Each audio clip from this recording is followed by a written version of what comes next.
What's up, everybody? Welcome back to RacingDudes.com. It's Aaron here with you, and I've had a lot of requests over the last couple of days since that huge Taiba effort. Questions, probably better than requests, is the right way to put it. Of, man, what does this horse remind you of? Like, who is there anything we can compare this horse to? And the answer, unfortunately, has really been no. When it comes to Taiba, horse has two starts: a 6-furlong maiden, all the way then to the mile and an eighth standing at Derby Grade 1 race, obviously, that he wins.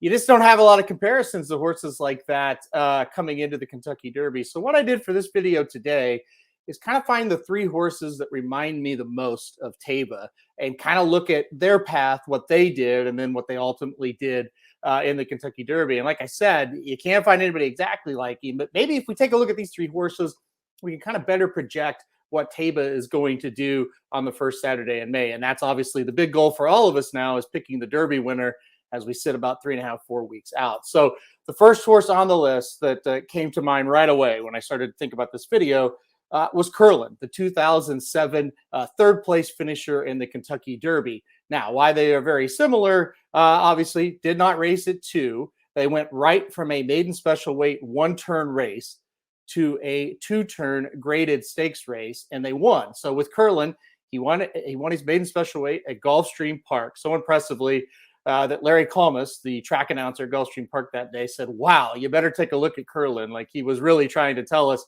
wow, this is a really good horse. So anyway, he wins that one. Now, oddly enough, he gets transferred to the barn of Steve Asmussen, similar to how, Bob Baffert no longer has Taiba. It's now Tim Yakteen. Now, you might think, well, it's still kind of Bob Baffert, and I would agree, but still, that's a similarity. Curlin goes to the Rebel Stakes at Oaklawn Park and wins in his first race, going 2 turns in a stakes. Now, the big difference is Curlin did also go on and win the Arkansas Derby before then going to the Kentucky Derby. So he has the one added race in there. And like I said at the beginning, we're not going to find anybody that's exactly like Taiba. So he's probably the closest to him, though, as far as, changed trainers, one first time going 2 turns in a stakes race. Obviously, it does have that extra one. Now, when you think about Curlin and what happened to him in the Kentucky Derby, like I said earlier, he got third. His biggest problem wasn't lack of racing or lack of seasoning. His running style was always going to kind of put him behind the 8 ball in the Kentucky Derby. He's not a horse that has a ton of early speed, or had, I should say, a ton of early speed. He liked to kind of come from off of it. So the problem was already there before he even, entered the race. And then, boom, he drew the 2-hole, which was a terrible post for Curlin. He got pinched at the break between the 1 and the 3, just sandwiched him. He goes way back. I said he likes to come from out of it, but not way out of it like he had to there. He came running up for third. So lack of seasoning, yeah, probably didn't get Curlin beat in the Kentucky Derby. It was just running style. The post just wasn't great for him. Now, the next horse on the list that kind of reminds me of Taiba, what about Bodemeister? Think back to the 2012 Triple Crown Series. Now, Bodemeister, a little bit different for sure. Second in a maiden on debut, then wins a maiden, then second in the San Felipe, and then wins the Arkansas Derby. So obviously, 4 races under his belt, a couple of 2-turn graded stakes races. He did win the last one, but still similar. Only 4 races, no races as a 2-year-old. Running style was kind of similar too, right? Bodemeister liked to get to the front, so he didn't have that Curlin problem that we'll call it for the sake of this video. But, Bodemeister could get to the front. He won gate to wire in the Arkansas Derby. He looked very impressive. Bodemeister's biggest problem, it was an I'll have another problem. That's right. Bodemeister got second in the Kentucky Derby. He got second in the Preakness. And without the presence of I'll have another, Bodemeister would have won both of those races. I'll have another passes him late in both times. Now, you might think, well, it was a loss. Well, look at it like this.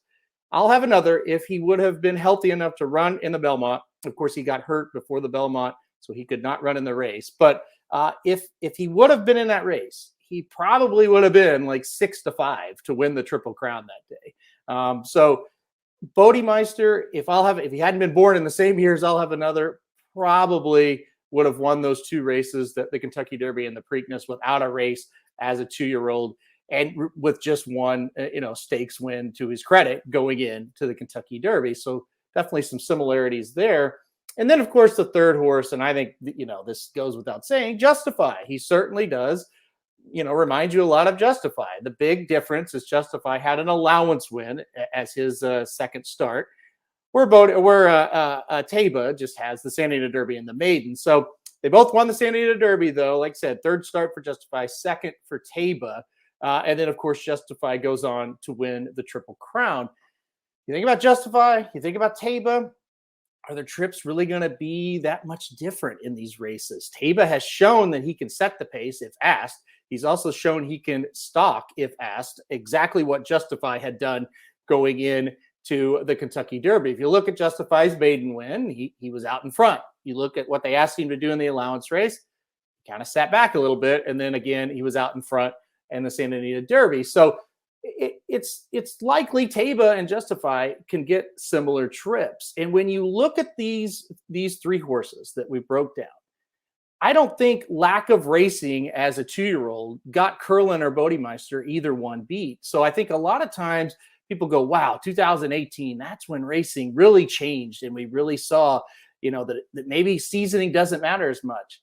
My kind of thing that after researching this, it's like, I think racing changed about, 15 years ago, where it's really lightly raced horses is what you want coming into the Kentucky Derby. And like I said, with Curlin, nobody was going to win with the trip that Curlin got that day. I don't care if you had 10 races under your belt or 20 or 5, or like Curlin had with 3. When you get that terrible draw, you don't have a great running style or an ideal running style for the Kentucky Derby anyway, and you get shut off like that, you're going to lose. I don't care who you are. With Bodemeister, I mean, many horses that won the Kentucky Derby would have lost the Kentucky Derby if they were with I'll Have Another. So I guess, kind of to summarize why I ended up doing this video after researching is, did lack of experience really get Bodemeister and Curlin beat? No. And did lack of experience really hurt Justify?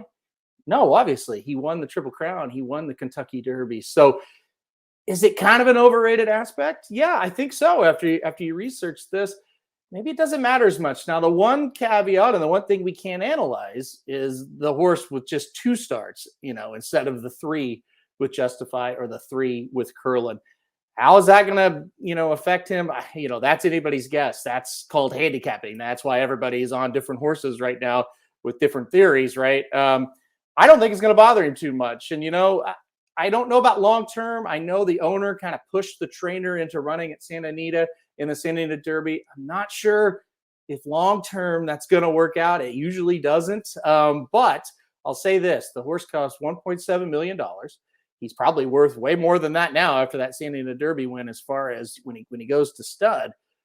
So you look at it, hey, if he's not healthy, they're not running him. So I don't really think you have to worry about that so much. I think if the horse shows up in Kentucky and he enters the gate, he's probably 100% fine. And then we'll just see how it shakes out. And if he can handle, going again an extra 1/8 of a mile on just a 3rd start in the Kentucky Derby. So this is a really fun race now that he is in it, because he just provides that handicapping challenge for all of us. And we'll see what happens, guys. But anyway, thank you for joining us for this video. We're going to have a ton of stuff. We already do on the YouTube site now. It's just going to keep going for you guys. So we've got a lot of content coming out in the next 3 or 4 weeks for sure. So subscribe, all that stuff that Magic tells you to do it. And all right, guys, thanks for watching, and we'll see you for the next one. This has been a presentation of RacingDudes.com, your destination for all things horse racing and sports betting. Whether you want free winners, expert insider picks, up-to-the-minute trackside weather reports, or podcasts and videos for bettors of all skill levels. Never make another wager without visiting the Racing Dudes. First,